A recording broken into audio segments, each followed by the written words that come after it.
Hello everyone, welcome to back my channel. I hope everyone is having a wonderful day. Before starting the video, please go ahead and hit the subscribe button and give this video a thumbs up.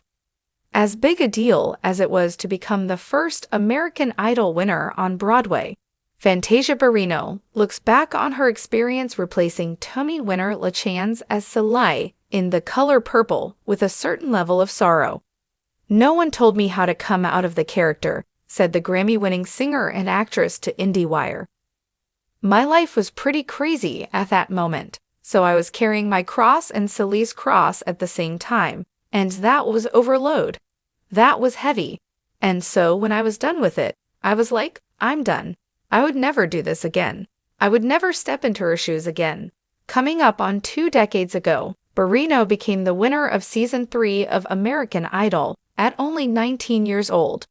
Standing on stage belting "I Believe" as tears streamed down her face and silver confetti rained down, the young single mother from High Point, North Carolina experienced as close to a fairy tale moment as America had to offer.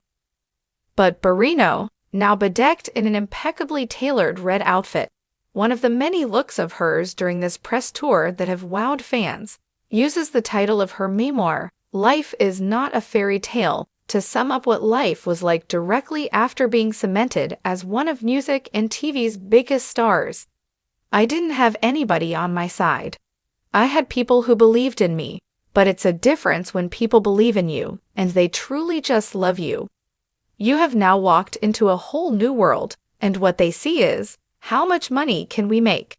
And so I feel like I was juggled through the industry for a certain period of time, and things were not good, and relationships were not good, and I didn't know who I was at some point," she said.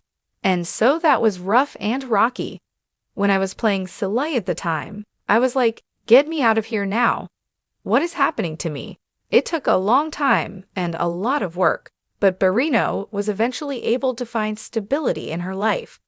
She married businessman Kendall Taylor in 2015 and is now raising 3 children in her native North Carolina. Prior to her ever getting the call to reprise the role of Celie in the movie musical adaptation of Alice Walker's 1982 novel The Color Purple, about a woman able to make it through her life's intense hardships by finding hope in sisterhood, Barrino was already making moves to shed the burden of her troubled past. "I became shelled up and very overprotective of myself, and I wanted to break free from all of that," she said. "I had just started doing what we call traumatic therapy because I wanted to be a better mother, be a better wife, and I knew that there were certain things in my childhood that were holding me back and hindering me from doing so.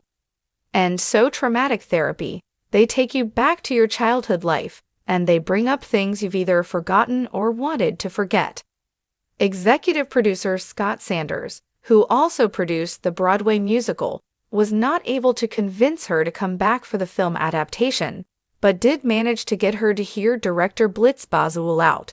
He literally had sketches, voices to it, and he was like, "I'm giving Celie an imagination," said Barrino of her initial Zoom conversation with the Ghanaian filmmaker. "I was like, I'm in. That concept of giving Celie more interiority was the North Star guiding her through the role, and what she feels is the key difference between this The Color Purple and any other iterations. In this movie, he's giving y'all hope too, for Celie," said the Golden Globe-nominated actress.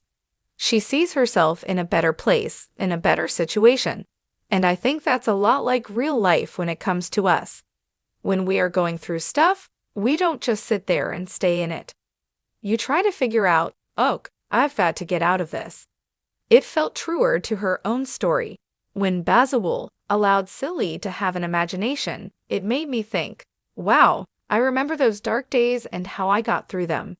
I don't even want to go too deep, but there were times when I just didn't have it. I lost everything twice. I took care of my whole entire family, and I just kept putting one foot in front of the other, and I kept imagining it's got to get better," said Barrino. "I know what I felt as a kid. I know the dreams that I had. I know I didn't win Idol for no reason. I know God didn't bring me this far to leave me. It's got to get better. It's got to get better. And I would just imagine myself on better stages. I would imagine myself just in better places. And so I had to be in this time for Silly because I knew that that was going to take Silly to another level. However, saying yes to the Warner Bros.